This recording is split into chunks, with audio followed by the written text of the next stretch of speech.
Ask any one of Pervis Atkins' former teammates what it was like to play with him, and they'll tell you why he deserves recognition in the College Football Hall of Fame. To look at him, I mean, he was such a gifted athlete that you could not look at him and tell him he's running fast.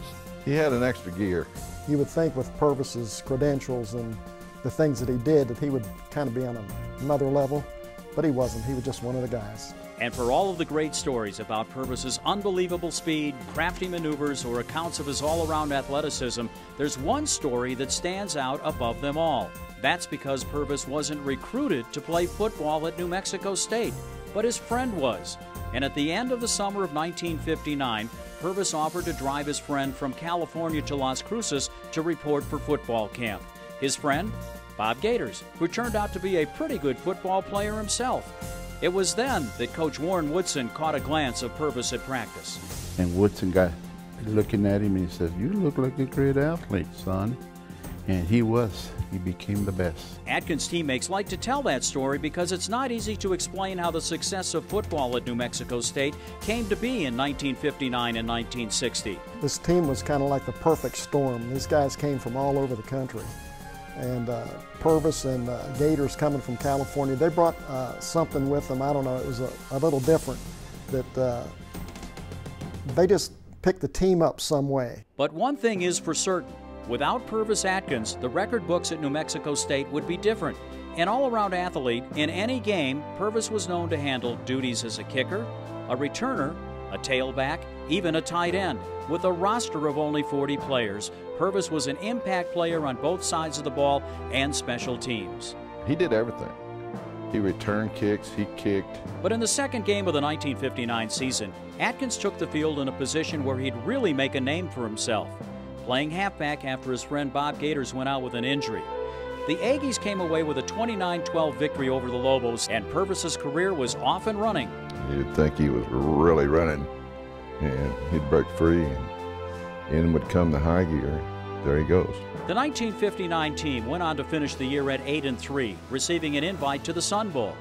Pervis ended the season with accolades of his own, earning the NCAA rushing title. We've had running backs here that probably were faster, like, bigger or whatever, but as a composite, I mean, he could beat you so many different ways. When the next season rolled around, something special was sensed among the teammates of the 1960 squad. There were some really good football players on that team, and but there was nobody that was, that stood out above the others as far as being part of the team. Along with Pervis stood a group of gifted athletes, not setting out to make history, but just out to play tough, hard-nosed football. Bob Gators, Charlie Johnson, E.A. Sims, Bob Kelly, all part of a team that would hold the nation's longest winning streak at the time, along with leading the nation in total offense and scoring. In perhaps one of the more memorable games of that season, the Aggies traveled west to Tempe with hopes of keeping their undefeated 6-0 record intact against border conference rival Arizona State. Heading late into the fourth quarter, the Sun Devils took a 10-point lead, and the Aggies appeared to be headed back empty-handed to Las Cruces, unable to break an 8-year winning drought against ASU. But Pervis and his teammates would provide for a very memorable finish. Atkins returned the 98-yard kickoff to the end zone to spark an Aggie comeback. Well, I was on the bench at the time he returned that first kick, and the mood at that time was, to be honest with you, I didn't think we were going to win the ball game. When he returned that first kick, it changed the whole attitude. Pervis would then take the ball another 71 yards from the line of scrimmage to set up a scoring drive that made the Aggies 3-point victors. And Arizona State did not realize how fast he was. That was just the kind of thing Pervis did. He brought us back when we were down. By the final game of the 1960 season, the Aggies and their unblemished record were starting to garner national attention. Sports Illustrated published an article about New Mexico State, labeling them the small-town school that was unbeaten and virtually unseen.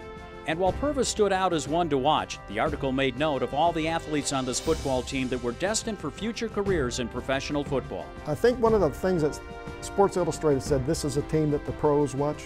We had a lot of guys that signed off that team, that went on to play pro ball. The ability to mix and match Gators and Atkins would be New Mexico State's recipe for success. Everything came together in the final regular season game against Texas Western. With a 27-15 win, the Aggies secured their 14th straight victory, a border conference title, and a second straight bid to the Sun Bowl. A lot of people don't realize that there were only 8 bowl games played that year in the nation, and we were in one of those. The 1960 Sun Bowl, held on December 31st, matched an offensively powered New Mexico State team against a defensively stout Utah State squad. Quarterback Charlie Johnson came home with MVP honors, with Atkins, Gators, and E.A. Sims all getting into the end zone for the 20-13 victory. In just 2 seasons, a man that just happened upon New Mexico State by doing his friend a favor had racked up a national rushing title, led the country in both all-purpose and punt return yards, and played a pivotal role in crafting a perfect season. He would become the first and only Aggie to ever be named first-team All-American, and he finished 9th place his senior year in the Heisman voting. After being drafted by the Los Angeles Rams, Atkins spent 7 years in the NFL, also suiting up for the Washington Redskins and Oakland Raiders. Pervis would go on to achieve success working in the entertainment industry, but his legacy at New Mexico State lives on, as does his single-season record of 1,800 all-purpose yards. On December 8th, he'll officially be inducted into the College Football Hall of Fame, recognized as one of the greats of the game, and serve as a symbol of what hard work, perseverance, and teamwork can get you.